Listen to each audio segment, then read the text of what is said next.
Hello everyone, so again welcome back to my channel. जिन्हें नहीं पता मैं उन्हें बता दूं, मैं हूं कौशिकी मिश्रा। करेंटली मैंने सीयूईटी का एग्जाम दिया था जिसमें मुझे फर्स्ट राउंड में सीट अलॉट हो गई है। मुझे दीनदयाल उपाध्याय कॉलेज मिला है and I am pursuing BSc mathematical science. तो ये वीडियो बनाने का ऐसा कुछ मतलब नहीं था, बस कुछ दिक्कतें हैं जो मुझे आ रही है और मुझे ऐसा लगा कि यूट्यूब वीडियो बना के शायद वो प्रॉब्लम्स का मुझे कुछ सॉल्यूशन मिल पाए, या मेरे जैसे और भी लोग हों तो मैं उन्हें कुछ बता पाऊँ, वो मुझे कुछ बता पाए। अब हुआ ऐसा है कि ठीक है, फर्स्ट राउंड में मुझे सीट मिल गई है दीनदयाल उपाध्याय कॉलेज। वो मेरी फर्स्ट प्रेफरेंस थी, मुझे वही चाहिए था और मुझे वो मिल गया। ठीक है, आई एम वेरी हैप्पी। पर अब डीयू ने जो ऑफिशियली ये बोला है कि 1 अगस्त से क्लासेस स्टार्ट होंगी, तो मैं इतना ज्यादा कंफ्यूजन टाइप में हूँ। मतलब मैं इतना सर्च टाइप कर रही हूँ, लोगों की वीडियो देख रही हूँ कि पहले दिन में जाना चाहिए या नहीं। और मतलब बहुत सारी चीजें हैं ना अगस्त में। मेरे यहाँ तो मम्मी का बर्थडे, मेरे भैया का बर्थडे, रक्षाबंधन, और फिर वो 15 अगस्त में एक प्रोग्राम है पापा का। मतलब इतनी सारी चीजें हैं, तो मुझे नहीं समझ आ रहा कि 1 अगस्त से कोई जाएगा या नहीं जाएगा। और फिर ये चीज कि हाँ, मैं 1 अगस्त से अगर नहीं गई और मैं अगर लेट गई थोड़ा, तो सब लोग अपने फ्रेंड्स बना चुके होंगे, मैं बहुत ज्यादा लेफ्ट आउट फील करूंगी। मतलब ये सारी चीजें आ रही है कि हाँ, अगर मैं लेट गई तो क्या होगा, और अगर पहले दिन नहीं गई क्या कोई और ऐसा भी कि ठीक है मैं चली गई, उसके बाद 9 तारीख को रक्षाबंधन है, तो अगर मैं 8 तारीख को छुट्टी लेके आ गई, छुट्टी मिलेगी या नहीं मिलेगी। और अगर मतलब क्या बताऊं मैं, मुझे सही सही में नहीं समझ आ रहा। मुझे ये समझ नहीं आ रहा कि ये लोग 1 अगस्त से क्यों शुरू कर रहे हैं क्लासेस।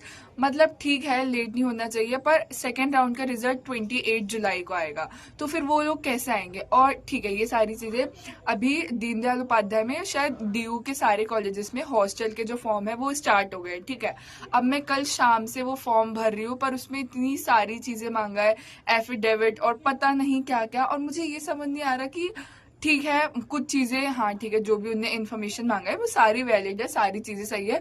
बस आखिरी में मुझे ऐसा लगा कि वो कुछ चीजें जो उन्हें मांगे हैं, वो जुडिशियल का स्टैंप वगैरह जो भी उन्हें मांगा है, ये सब चीजें मुझे ऐसा लग रहा है कि जब फिजिकल वेरिफिकेशन, डॉक्यूमेंट वेरिफिकेशन होगा तब मांगते तो भी सही रहता, कोई प्रॉब्लम नहीं जाती। मतलब पहले आप बच्चे को हॉस्टल दे दो, उसे पता तो चले कि उसे मिला या नहीं मिला, उसके पहले ही आप इतनी परपंच करा रहे हो। मतलब और मुझे ये भी नहीं पता कि सही में कॉलेज का फॉर्म है या नहीं है, और क्या बताऊं मैं। मतलब ठीक है, मेरे तो फिर भी एक पहचान के हैं, ऐस सच नहीं, बहुत क्लोज ऐसे में नहीं है, पर फिर भी पहचान के हैं। पर वो लोग जो दूर मेरे से, मेरे घर से, और मतलब या फिर जहां मैं रहती हूँ एमपी से, यहाँ से भी दिल्ली करीब 950 किलोमीटर की दूरी पे है।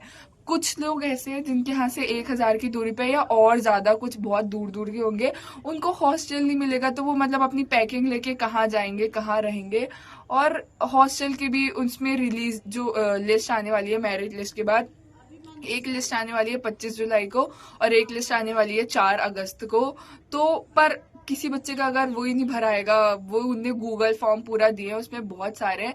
मैंने कल से मैं भर रही हूँ, मैं सही बता रही हूँ, मैं कल से भर रही हूँ। कल मैंने रात तक भरी 11 बजे तक करीब, उसके बाद सुबह उठ के भी वही वही कर रही हूँ, मैं वही भर रही हूँ, पर मुझे कुछ समझ नहीं आ रहा। और उसमें इतनी सारी चीजें मांगा है, एक कर लो तो दूसरा वो एंटी रैगिंग सर्टिफिकेट वाला कुछ उसमें भरना था। उसमें अब यूनिवर्सिटी का लैंडलाइन नंबर मांगा है और यूनिवर्सिटी का फोन नंबर, ये सब ठीक है, चलो वो भी कर ली मैंने।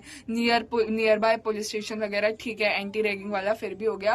पर ये जो इतनी सारी चीजें, ये जो नॉन जुडिशियल स्टैंप वगैरह मांगा है, और फिर उसके नीचे एनेक्जर की बहुत सारी चीजें, ये मुझे ऐसा लग रहा है कि जब पर्सनल डॉक्यूमेंट वेरिफिकेशन होना था तब लगना था।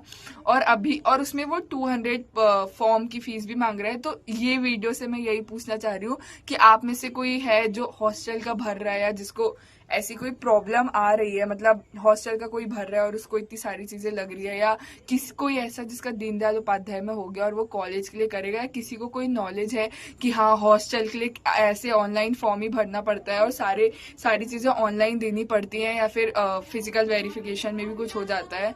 तो प्लीज मुझे कमेंट करके बताना प्लीज।